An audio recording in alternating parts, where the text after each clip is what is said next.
Good morning বন্ধুরা, আজকে সকাল সকাল আসলাম আমি ভিডিও নিয়ে।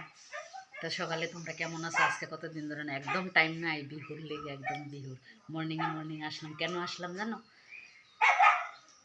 আমার পয়লা বৈশাখের গিফট দেখো তোমরা সবাইকে দেখে।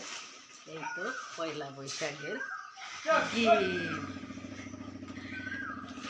আমাদের ভাই ছাতু খাইতে আসে না, কিন্তু ভাই ছাতুর শাড়ি গিফট আমি বছর বছর পাওয়া যায়, আমাকে গিফট পাঠাইয়া দেয়। এই দেখো কেমন লাগছে আমার পয়লা বৈশাখের গিফটটা, অনেক সুন্দর না? তো ভাই বোনেদের এরকমভাবে আসতে না পারলে, কেউ হয়তো টাকা পয়সার অভাবেও আসতে পারে না, কেউ টাকা পয়সা আছে তাদের মন নাই, কিন্তু আমাদের ভাই আসতে না পারলেও বছরে বছরে মানে ভাই চাতুর গিফটটা মানে পাঠাইয়াই দেয়। তো গিফটটা আমার আয়সা পাইলো আজকে, তো এর জন্য বন্ধুদেরকে দেখাইলাম। গিফটটা দেখে কিন্তু কেউ নজর লাগাইও না, নজর মত ডালি। তো টাটা, বাই বাই।